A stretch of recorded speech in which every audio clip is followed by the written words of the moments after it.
If we would like to define what the word Latino means, we can go to Merriam-Webster dictionary.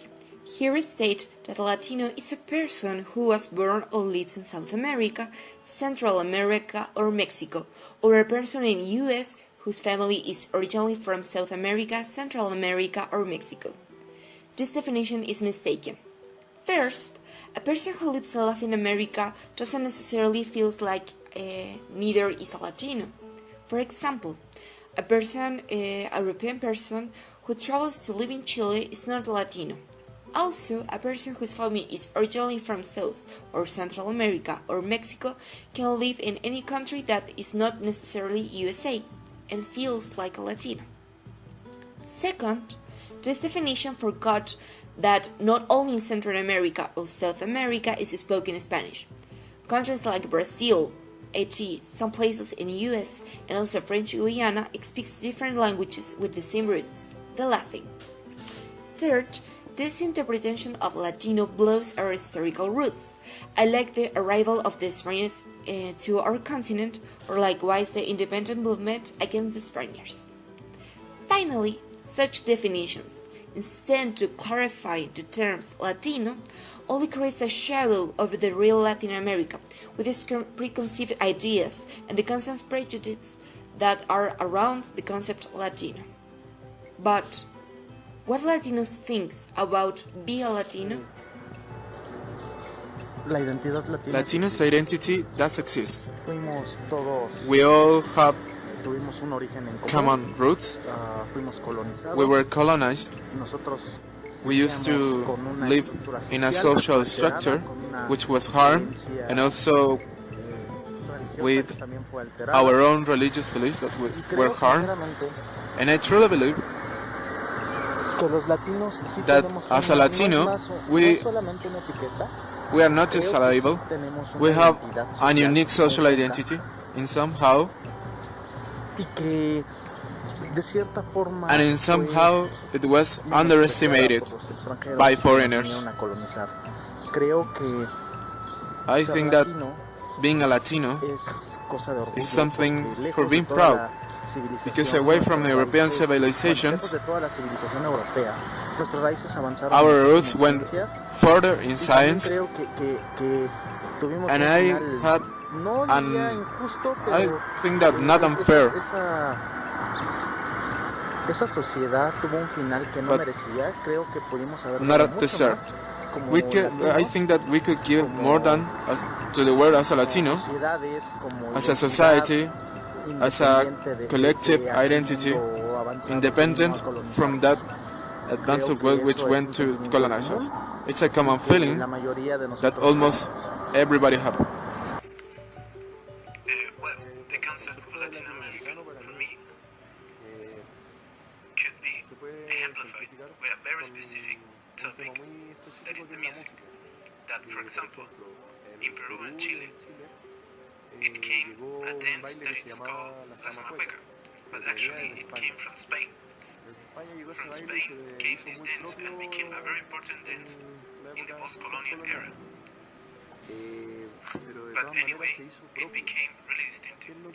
What happens here is that, speaking about identity, there is something more important, which are the pre-Columbian cultures, and also the cultures that remain here, like the Mapuche culture here in Chile, and all the other ethnic population around Latin America.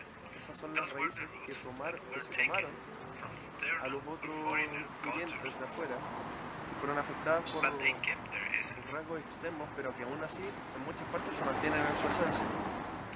It is something that, after all, even with the frontiers that are here in Latin America, it sees all that, and it's reflected in the music.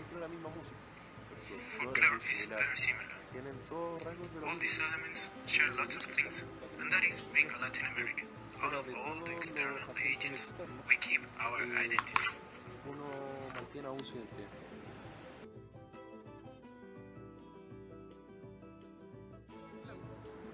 In this point, we want to make a difference between what is our treatment on US people and European people and Latin American people. we, as Chileans, make a really big difference between these two cultures. What matters here is that in terms of behavior, when we talk to a Peruvian, for example, we tend to treat them like in a bad way. We think that Chilean people treat them in a bad way because we used to think that they are thief, black, and dirty people. So even if we haven't talked to them, we treat them as thieves. In terms when we talk to a German, in the other hand, we tend to behave like stupid. We used to talk them like in an inferior way and treat them like angels.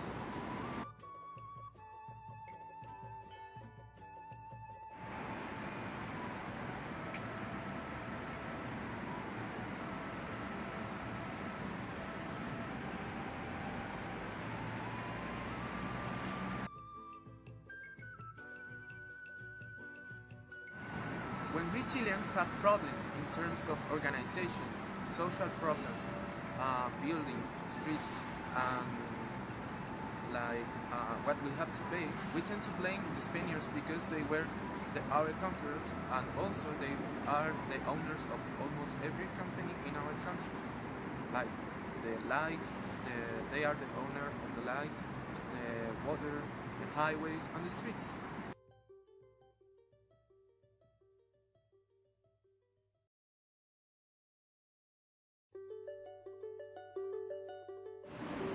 Beyond reflecting on what is the beginning of our real problems, we tend to blame the Spaniards because they were the ones who conquered us in the colonialism. This is a matter that comes through the 5 centuries ago, and we have to realize that we are not living with Spaniards anymore. They could be the owners of almost every part of our country, but the organization is a matter of us.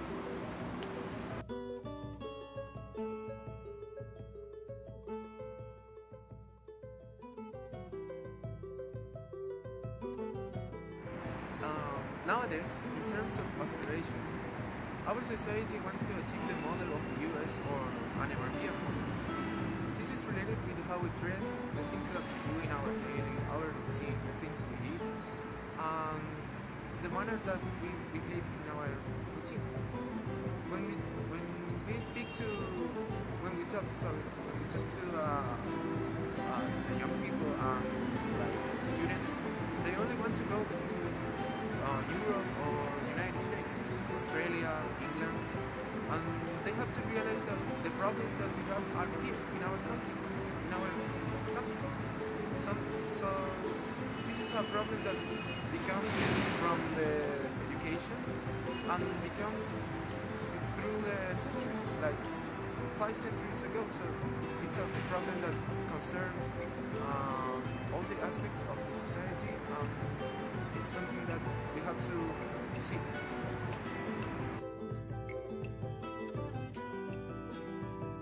In the last years, Santiago has suffered a lot of change, not only structurally and architecturally, but also in terms of conservation of the patrimony. At the same time, we have suffered not only these changes, but also in the increase of the population here.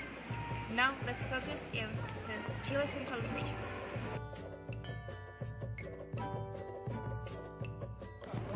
Time ago, most of the population of Chile was concentrated in the countryside.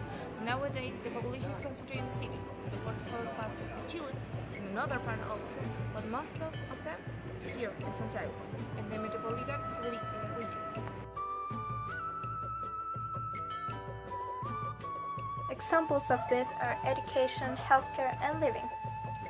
To the first, young people, especially like young students, decided to travel to Santiago, to Región Metropolitana, and its surroundings to study a higher degree because of mostly the regions from the south and from the north has no institutions of superior education, and those who have some have lack of degrees, lack of appropriate equipment the career that they are going to import, or don't have the same requirements and applications in the curriculum. With healthcare, people travel to receive the treatments, special treatments mostly, that are not available in southern and northern establishments of healthcare. Most of them tend to be expensive, but they're worth it because most of the time the most qualified doctors to proceed with these treatments are in Santiago and in Región Metropolitana.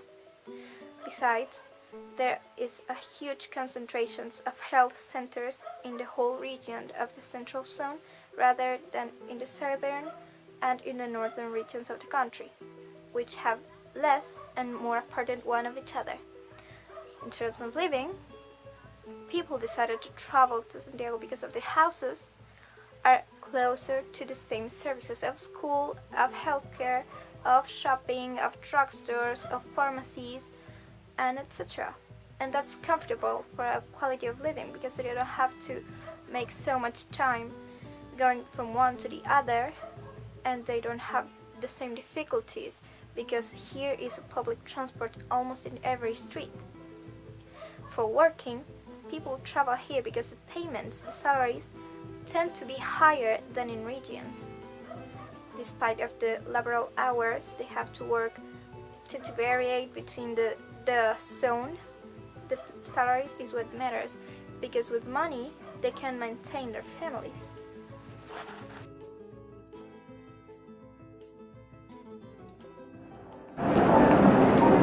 The migration of the central zone of our country is not necessarily for just a pure reason.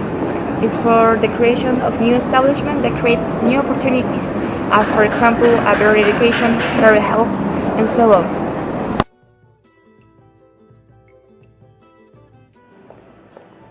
But the last thing I said is not the only reason that people change the countryside to the city. It's also for the agrarian reform since 1962 to 1973, since the coup d'etat produced by Augusto Pinochet.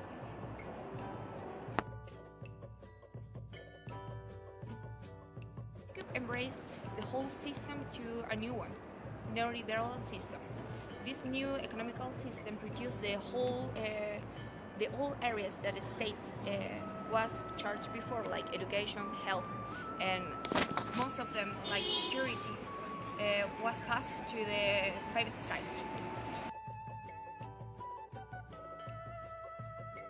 This coup embraced a new economical system, neoliberalism.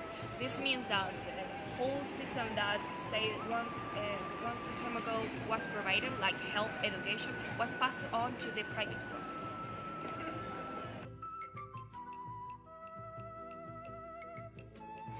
The consequence of this new economical system was the lack of rights, not only for the workers, but also for the whole population as citizens. As for example, the rights for the workers, or also the rights for the same students, as we can see nowadays. But it's true, we have a lot of money back before the 1973. But what is the cause of this? We don't have a really good education here in Chile. We don't have good regulations for the workers, and we suffer a lot of abuse.